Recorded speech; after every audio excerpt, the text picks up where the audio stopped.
In 1969, you awarded our community the first All-America designation. We're very proud of that. But what we've learned through this process is you didn't give that to us because of what we did then. You gave that to our community because of the promise that we showed, because of who we can be, of what we're going to do. And so what we've done today, this 50 years later, is we've brought our baggage with us. We've brought everything that holds us back, and we've got it with us. And we're going to show you today how we've transformed that baggage into a lunch counter, into a freedom walkway, into a park bench where we can do health education, where we transform it into a playground that's inclusive, and of course to affordable housing. I'm John Geddes. I'm the mayor of this good town, and I can tell you the one thing I've learned as being mayor is that I need to get out of the way, because our people are the ones that bring the change, the sustainable change, the inclusive change, the change that you want and the change that we're seeing. So I'm going to step aside, and I'm going to introduce you to the people who are creating a Rock Hill for All. The following was written by Dr. Kimberly Johnson from Clinton College, established in 1894. Rock Hill wasn't always the place where everyone could thrive. But in the darkness of it all, we stayed alive. We all have our baggage, but that doesn't define us. It's the belief in self that can truly define us. A city that is open with tradition, culture, and grace. And we're not perfect, but we're striving by all of God's grace. Racial healing, just like the Friendship 9. No room for racism. That's where we draw the line. Hello, my name is Jarvis Mitchell, and we are native Rock Hillians. You see, history is an important part of the city of Rock Hill, and my family's been a part of Rock Hill for over 200 years. However, my family's history is about one side of town. I grew up in a Boyd Hill neighborhood where the powers that be decided what was best for me and my family. You see, from grades 1 through 6, I attended 4 different elementary schools. That's tough, right? Yeah. My grandfather, he worked at Rock Hill National Bank for 40 years as a custodian. At times, I would often ask him why. He would tell me of his struggles with Jim Crow and the Friendship 9. Well, who are the Friendship 9? The Friendship 9 is young college students that decided to challenge segregation and the racial divide. You see, I ran from Rock Hill out of high school, and I decided to come back home. I opened a vocational training school, and the help overflowed. You see, growth, inclusion, cooperation. These are Rock Hill's new foundational stones. From Freedom Walkways to Race Equality Week, we are proactive, not reactive. That is our special technique.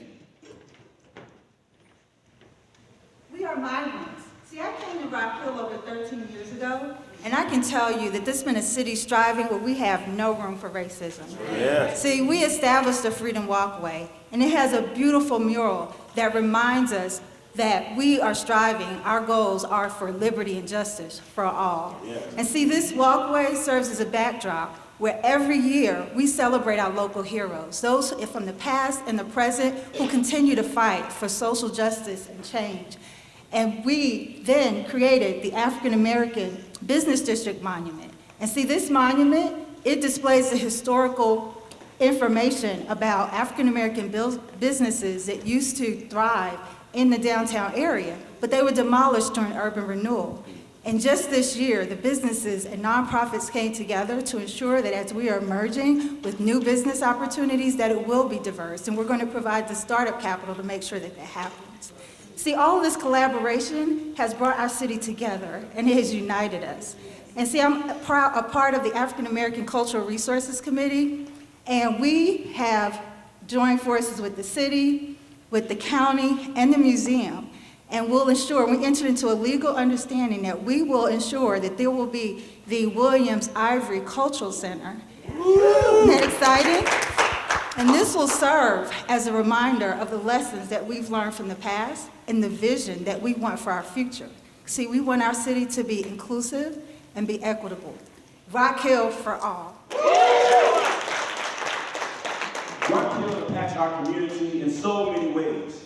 Healthy living includes prevention. That's the focus nowadays. Learning to be nurturing and embracing self-care. Providing the resources no matter when or where. because education is our intervention. You can't be blamed for what you don't know. Because if our community is not healthy, how can we ever live and grow? We are engaged. I grew up on Green Street, which is on the south side of Rock Hill, where my neighbors earn half the income of other parts of Rock Hill. And when I was growing up, I was told to get as far away from the south as possible, but I decided to plant myself at home so I could grow. I'm now the chair of Impact York County, which is a health coalition, and we go into the community and where people work, live, or play to help them decide their own health initiatives. We were just granted $450,000 from the Duke Endowment granted us this money so we could help grow these initiatives. And this is going to be positive outcomes for my friends, my family, and my neighbors. Rock Hill for all. And now, we're building a miracle park in Rock Hill. Something totally different and new. Because disability is ability. A message long overdue. Area 11, Special Olympics, therapeutic programming, and the arts. We have our community members surrounding all the areas, stepping up and connecting with hearts. We are inclusive. We have hundreds of community members that are coming together to privately fund an $8 million miracle park that will serve all of our community, including families with special needs. Located in neighborhoods, near neighborhoods where 20% of homes have a loved one with special needs and over 60% have low incomes, this park will provide a place for peers to play with each other without barriers. We are employment. We're not like any other miracle field in the U.S. because we're not just a field, we're an entire complex.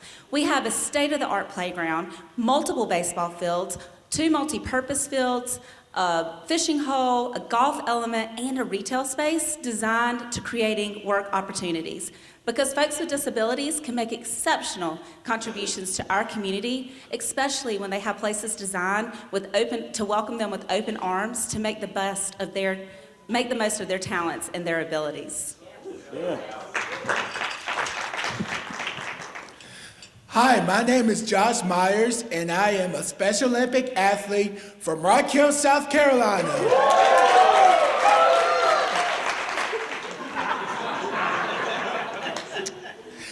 Anyway, I just recently won 4 medals at the Special Olympics World Summer Games in Abu Dhabi for powerlifting.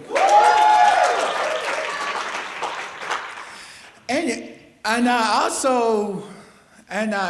also am relieved that I am living I am also proud to live in a great community, an inclusive community. There we go.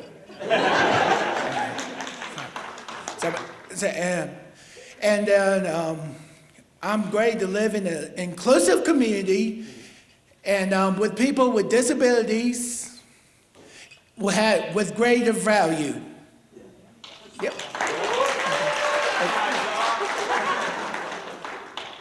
And I also have held 3 jobs in Rock Hill for nearly 10 years. And I'm so very proud to help others with people with disabilities at Miracle Park. Rock Hill for all! Neighborhoods safe, a place to roam, more affordable housing where people can call their home. Transportation, a huge concern for so many. Now the My Ride routes in Rock Hill won't cost folks a penny. And then there's Knowledge Park. See, Knowledge Park is a place, but it's also a plan where community and economics can go hand in hand.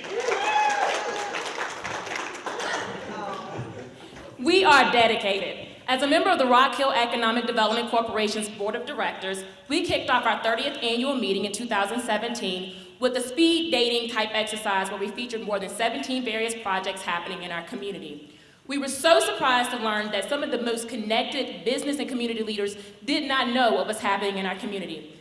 Thus, we took this as an opportunity to kick off the Knowledge Park action planning process, a process where we wanted to focus on collaboration and engaging the entire community for input and buy-in of what our downtown redevelopment strategy should look like so that Rock Hill is a place for everyone. Now we have the Knowledge Park action plan, which is our roadmap for our future. We're focused on connections, development, but most importantly, the people of Rock Hill. We are also workforce. We are working with organizations like the Black Economic Leadership League and close to my heart, our local community college, to help those who are underserved or underemployed and unemployed to gain the skills, job training, and unique credentials that they need to gain a career with livable wage so that we are now bridging the gap between the disenfranchised and the opportunities we have in Rock Hill. Our residents, having jobs and livable wages are not enough. We must provide support for affordable housing for everyday people, including teachers and even young people like myself. And the Knowledge Park Action Plan does just that. And around the corner from Knowledge Park, we have 30 new affordable homes that were just built where an old mill once stood. And we also have a policy that is being proposed next week to give more opportunities to workforce housing. This will provide support for communities such as Ishmael's Catawba Terrace. Also, the READY program, which local nonprofits, city staff, and community and churches are taking a proactive approach to look out for the welfare and health of our runners. My community is one where we all value the right for people to have homes. Rock Hill for all. Yes, Rock Hill rings the bell for inclusion and equity. Developing jobs for all. You see, growth is our specialty. Rock Hill has a vision that helps us stand tall. I'm not saying that our city will never fall, but our baggage, it breeds innovation that strengthens our will. We're a city for all. Just remember,